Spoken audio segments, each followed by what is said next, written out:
Hello there and welcome. My name is Doris Venter from Library Arts, and I'm so glad you've joined me here today to participate in a program where we're going to learn how to draw a Harry Potter inspired Patronus. The Patronus subject for our project today will be a horse. I want to walk you through how to draw the horse. It's helpful if you have dark paper because the Patronus is sort of a ghostly looking creature. So dark paper is going to let the lighter colors really pop. If you have a color pencil in pastel colors, like some of the colors I have right here, that would be great. You're going to need a pencil. If you have a little white chalk or white pastel or even pale pink, it could be even chalkboard chalk. That would be great too. So get your paper, get your pencil. We're going to get started and I'll show you how to draw the horse in the next step. So let's get started with our Patronus drawing project. So as I said in my introduction, a dark sheet of paper, it doesn't have to be dark blue. This is a dark blue sort of poster board. If you have dark construction paper, you could do a purple, you could do black, any kind of dark paper. This paper is measuring 8.5 by 11, so it's basically the size of a typical sheet of copy paper, just like the kind you'd put in your printer. I actually have a smaller scrap of the blue here, and I'll tell you why I'm going to have that, why I have that in just a moment. But we're going to do a sketch of your horse first. Then I'm going to walk you through the shading of the horse and adding that ghostly apparitional feel using a little bit of chalk. So one of the good reasons to have this scrap paper that's the same color as your regular paper is that you can then test out your color pencils to make sure they're going to be light enough to show up on your blue paper. If I choose a color like this red here, I might think it's a really pretty color, but you know, it almost disappears on the paper. You're going to want to go for more pastel colors that really pop and help the horse glow. So keep that little scrap nearby so that when you're drawing, you'll have it. You can draw with a pencil and have an eraser nearby. That's okay. I'm going to draw using a white color pencil, and I'm going to do it very lightly because I too am going to keep my eraser nearby. I never know when I'm going to need it, and that way I can make any corrections. By drawing lightly, it's much easier to erase. So we have a saying, draw light until you get it right, then go darker with a marker.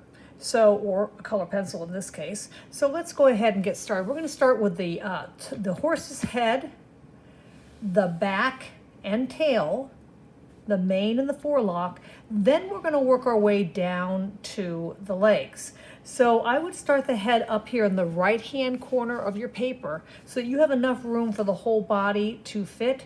You want the body to be, you know, a fairly good size. So let's start with just making, again, a light line that's going to indicate the back of the neck and the beginning of the back of the horse, okay?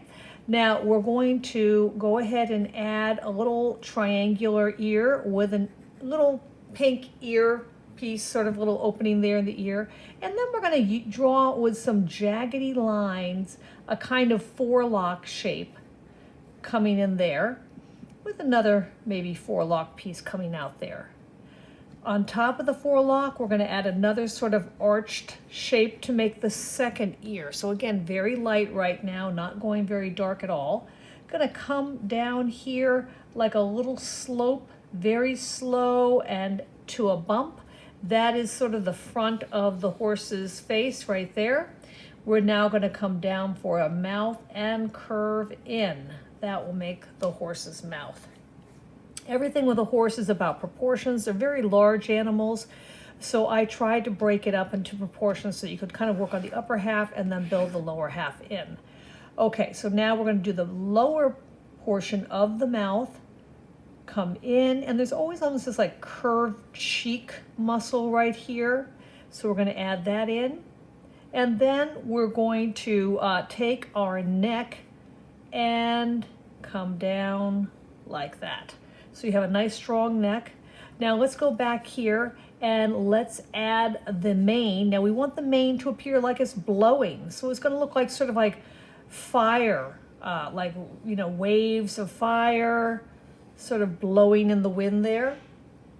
And if we come back here again with the back of the horse, we're going to go ahead and add also a kind of blowing, wavy, much longer than the mane and the forelock tail. It's going to come back up almost like a girl's ponytail, and we're just going to add a few textural lines in there to again give it that feeling of flowing. So if we continue that curve of the back end of the horse down a little bit, we're going to stop there. So now we have the horse's head, the back end, the tail, and it's reaching out to the edges of the page. Now we're going to come back and we're going to start working on the legs. So we had this one line going in here. In fact, remember I said I was going to maybe use my eraser. I'm going to pull that off for just a minute and the white easily erased. I want to make it just come out a little further. That looks a little more balanced to me. Now the one leg is going to start by coming up here as a line, overlapping the line we were just working on. And we're going to come down, little bumps, and stop. Now let's come over to the other side. Let's make a rounded curve here, leave a good distance amount there, but then come in a little closer, curve out, around, and make a little bumpity line down here. That's going to be where the hoof of the horse comes in. It's a little taller there, comes back, and has a shorter back, okay? So there's one leg. Now we're going to do the other leg. Is going to come out like this, like a curve. Then we'll make it sort of like a knee joint here, come down, because this leg is going to be bent like that. Now we're going to come back here. We're going to sort of echo that shape a bit, come down, around, and make that same kind of curve so that we again can make the horse's hoof. And you know, I think this bump maybe looks a little big. So again, you know, you can go back and adjust. I'm going to make that a little bit skinnier. I think that looks a little better there. Okay, we're going to move on to the belly. The belly is going to like be a line that would go through the leg here. It's going to come up, around like that. And believe me, if you've seen a horse's belly, it's pretty darn big. But I am going to lower the back just a little bit to balance it out. I think that's, again, just checking as I go to balance. Now the back legs look like they're sort of kicking up in the air, so we're going to draw one leg first. It's going to start with a large curve. It's almost like a roller coaster. It goes down, around. Then you have that kind of curvy bit that is the same for the hoof over here. Then we're going to take that rump back end of the horse, come in just a little bit more, I think. Curve it in a little bit more, come out and down and attach it. Now this to me looks a little wide, so I'm going to make this just a little bit less wide. That's right. I think that's a little more accurate.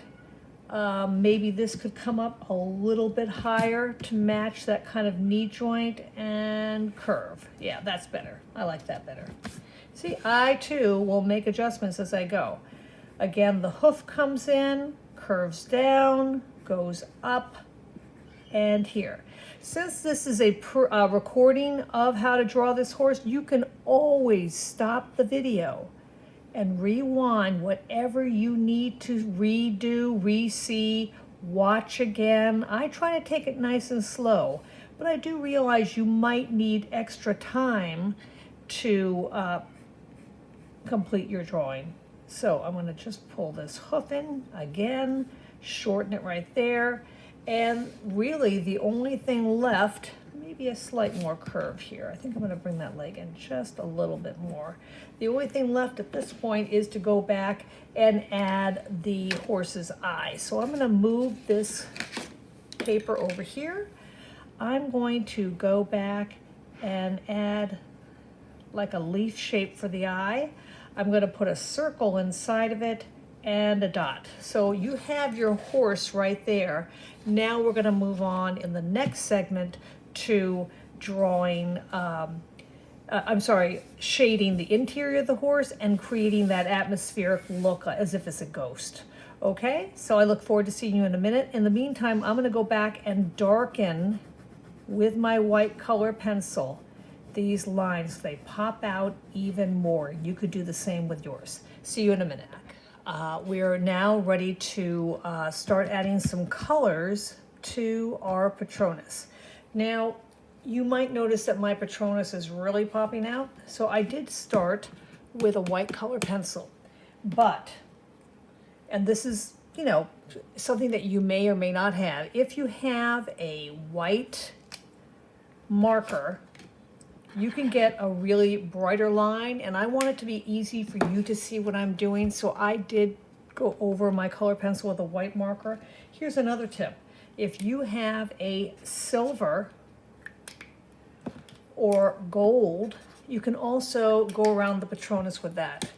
Actually, some companies actually make some really cool metallic markers in different colors like blue and green, but these are totally optional. I would think sticking with your color pencils would be fine. The key though is to have a set of colored pencils that is really on the pale side. So before, when we were starting and I showed you briefly the color pencils I had, you'll notice that most of the colors I'm using here or plan to use are really on the light side. This looks a little darker, but if you look at the pencil tip, it really is kind of a pale purpley color, and of course the white. So what are we gonna do?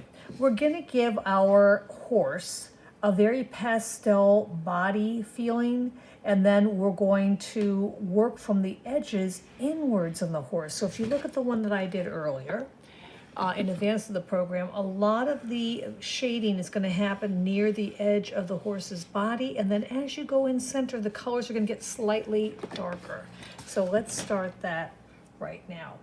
You can start with white, you can start with a light blue, anything that's light that you like. Just start to sketch very lightly near the interior edges. And you know, there's no rhyme or reason. You can start layering different colors, putting a little green in here. Maybe I'll put a little bit of that pretty light blue in here. You're just giving this horse some color. Again, we're going to stay out of the center of the horse's body right now and focus on bringing a lot of this pretty pastel colors to the edges. So I'm going back to white in here, just very lightly shading it in, not heavy pressure on the pencil. I'm going to bring a little pink in here, trying to give it a ghostly, soft, floating feeling. So that's what I'm doing. And I'm going to come over here. I'm going to start working on the belly, working my way inwards, but again, sticking mostly to the edges, the inner edges of the horse. Giving it color, intensifying the color wherever I want, but particularly near the edges of the horse's body. I think I'm going to bring some of that pretty green in. Again, working my way out around the eye here. And you see how we're getting this beautiful ghostly feel? I'm going to come around this way. Again, avoiding the center of the horse for now. I'm using my pencil just to stroke things towards the center without actually going into the center of the horse yet. Come back in with a little pink. So I haven't even introduced the yellows. I have some really pretty yellows here, so I may want to bring that in a little bit. That actually might be nice for the center of the horse. So just very lightly bringing that in, coming around the back of the horse with some yellow. I really like that green. So I'm going to do that green too. And also using my lines to sort of echo the shape of the horse, I think is a good idea. So if the horse is curving here, my lines curve with it too. Bring some of that pretty blue back in. And I'm just layering the blue over the green over the white, the pink, whatever I want. Maybe a little bit of orange in here. This back leg like that. More light blue. Really focusing very intentionally on the edges of the horse, go into the tail a bit here. And you might notice I added a moon up in the corner to give it sort of a mystical, like he's sort of flying through the air feeling. Gonna bring some of this peach. I have a really pretty peach that I haven't used yet, so I'm gonna bring that in for my horse. Again, really focusing on very soft pastels. I haven't even touched the mane yet, so maybe I'll start coloring that in a bit. Bring some of this pretty red. Actually, I think I'm gonna save some of that red for this part in the center, but I will use a little bit of that orange. Bring in some of that light green, because I really love the way that light green looks, to really give that feeling of flowing forelock and mane. Wow, it's really coming along very quickly. And I'm going to bring the green over here.